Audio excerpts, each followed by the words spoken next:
All right, here we go. Simplifying square roots. Practice worksheet. These are properties that you should apply as you do in this worksheet. Okay. The first thing I always want to do is check to see if something's a perfect square. So I put the square root of 125. That is not a perfect square because it's decimals. So now I got to break it down and pull out any perfect square factors. That is divisible by 5. That is divisible by 5 and 5. Notice how those are all prime. All right? Look for those pairs, people. Look for those pairs. Because a pair means it's a perfect square. Right? So there's a pair of 5s. So a 5 comes out. Notice there's another 5 that doesn't have a pair. So anything that doesn't have a pair stays underneath. You're done. All right, let's do it again. Check for a perfect square. Nope. Break it down. Is it divisible by 2? Yes. 48 times. That's prime, that's not. Always put your prime number on the left. Is that divisible by 2? Yes. 24 times. Is that divisible by 2? Yes. 12 times. Is that divisible by 2? Yes. 6 times. Is that divisible by 2? Yes. 3 times. And when the right-hand side turns prime, that's how you know you're done. Let's list those prime numbers. Prime numbers: 2, 3, 5, 7, 11, 13. You will not have to go past that. So those are the numbers you're looking at. You start with 2. Does 2 go into it? If 2 doesn't go into it, then you go to 3. Then you go to 5 until you break it down and the right-hand side is prime as well. Notice there's a pair. There's another pair. Right? So there's 2 pairs and a non-pair and non-pair. So this 2 comes out. This 2 comes out. This 2 stays underneath. That 3 stays underneath. And then multiply them together. You're done. All right, here we go. Let's keep going. We're going to zoom through it now. That is not a perfect square. That's 2 times 22, 2 times 11. See the pair of 2s. Boom, that comes out. 11 is also prime. No pair. We're done. 243. I'm going to check that one. I don't think it is. Nope, it's not. So I'm going to take 243 and break it up. It's 3 times 81. Sometimes, if you notice, that's prime, and that is a perfect square. So sometimes when you pull that first prime number out, the remaining value is a perfect square. So notice that's 9. So look at what happens here. So if you can identify that, right, square root of 81 times 3 can be broken up. Square root of 81 is 9, radical 3. So that's another way to do it. If you can identify that perfect square factor when you're breaking it up. Okay, on this one, separate the radicals. So separate it over the numerator and denominator. That means top and the bottom. Take the square root of 24.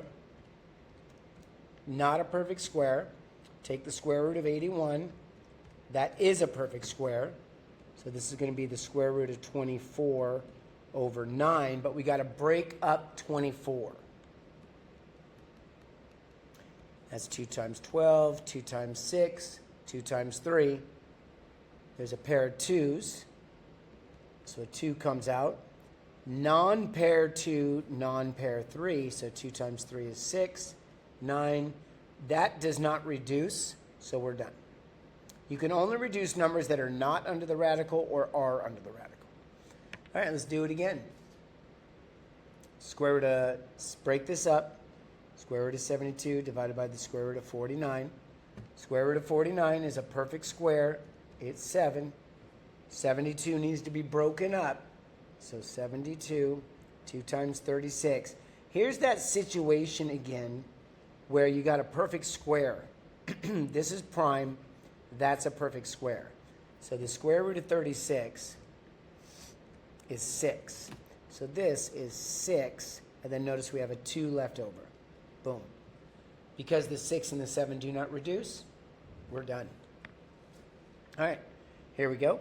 Square root of 121 is 11. It's a perfect square. We're going to break up that 32. 2 times 16. 16 is a perfect square, and that's prime. So the square root of 16 is 4. The prime number stays underneath 11. So I'm just showing you that way a couple times just so you can get the habit of seeing it. Square root of 100 is 10. Square root of 75. I'm going to break that 75 down.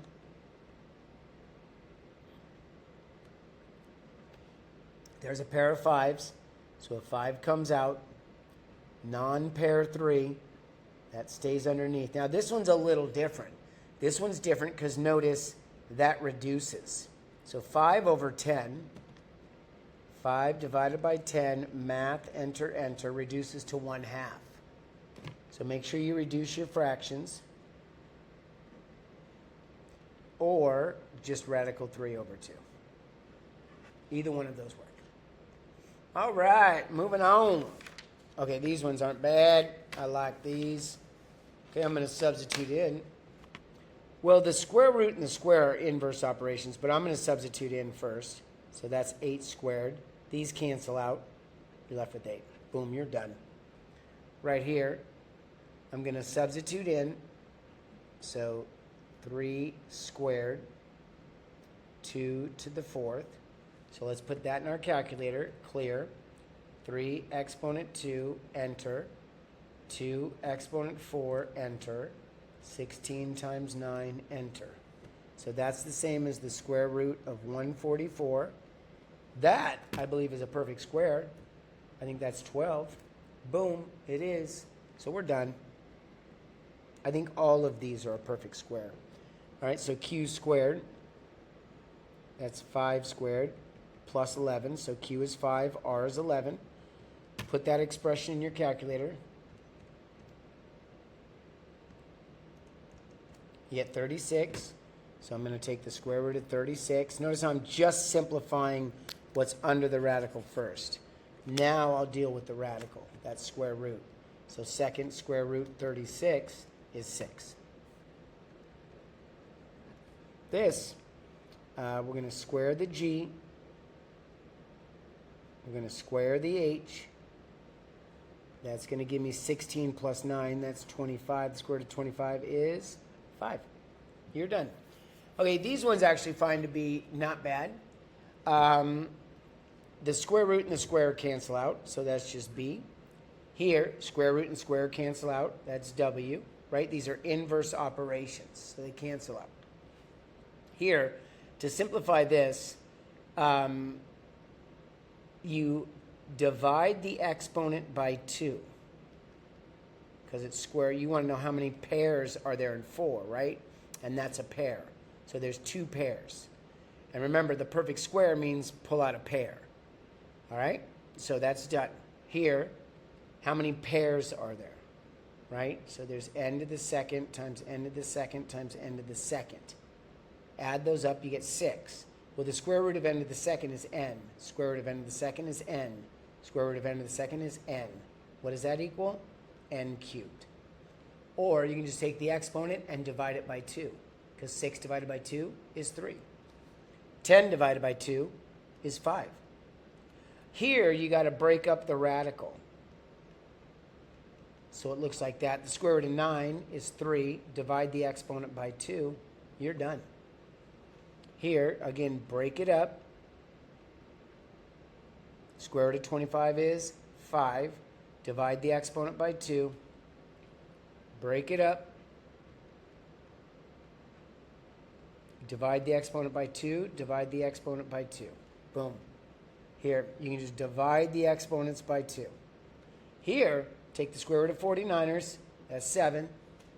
Take the square root of v to the 8th. Divide by 2. Take the square root of w to the 6th. Divide by 2. You're done. Those aren't bad. Those aren't bad. All right, let's keep going.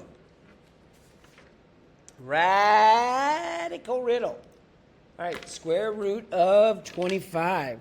Square root of 25 is 5. So that means I'm going to take that answer and that question and I'm going to connect them. Notice how it went through a number and a letter. So everywhere I see a 5, I put the letter T. We're going to do this riddle. How do you make 7 even? Because it's an odd number. So how do you make 7 even? All right. Square root of 49 is 7. So that's negative 2 times 7. That's negative 14. Negative 14 is right here. Notice I went through a number and a letter. Every line should go through one number and one letter. So number 1 is H. All right, this, I'm going to take the square root of both separately. Square root of 4 is 2. Square root of 81 is 9. Multiply them together, 18. That is right there. 8 is A. Square root of 36 is 6. So this is 1/3 times 6. 1/3 times 6 is 2. Right there. Right there.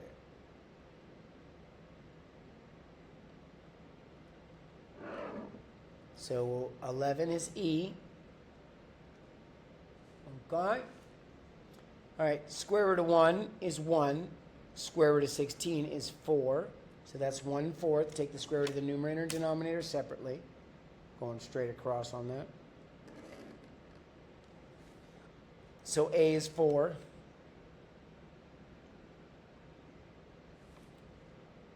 Square root of 200. Well, this is the same as 2 times 100. That is a perfect square. The square root of 100 is 10. So this is 10. Notice that's a prime number that doesn't have a pair. So 10 radical 2. Oh, that one's kind of straight across as well. That one's kind of straight across as well. So we're going to go here. 6 is A. Oh, that's 3 A's in a row. There it is.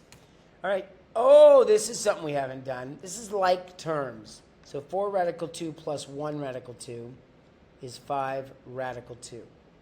Right? The like part you don't touch. You just count them up. How many do you have? So you have 1 plus 4, that's 5. And what are you counting up? You're counting up radical 2's. So that's 5 radical dos. It's going to go right here. Is that another A? No, it's a K. 7 is K. Okay, we're getting close. Here's another one of those, but first you got to break this up. That's the same as 2 times 9, 3 and 3, pair of 3's. So this is 3, non-pair, radical 2 minus 5 radical 2. That's negative 2 radical 2. Because remember, you have like terms, right? The radical 2 is like, so you just count up how many you have. So negative 2 radical 2 is down here. 10 is E. The. We know one word, the. Square root of 121 is a perfect square. It's 11, but that makes it a negative 11. And that's way up here. Right there. Number 2 is going to be W. Okay, we're getting closer. All right, square root of x to the 4th. Divide the exponent by 2. That's x squared. And that's about halfway up on the right-hand side column. Boom. That is 3t. Take. All right, so we have take and the. Remember the riddle. How do you make 7 even? The square root of 144 is 12. The square root of x squared, divide the exponent by 2. That's x to the 1st. You don't have to show an exponent of 1. You can, but you don't have to. That's 9y. So take away the. That is 8, because it's a perfect square. But that makes it a negative 8. Take away the S. How do you make 7 even? Take away the S. Ha, that was funny. Okay, kiddos, I think that's it. That is it. Good job, good job. Man, I motored through that like I knew what I was doing. Okay, stay strong. Keep going till the end now. Never quit. Never quit. Be good. Bye.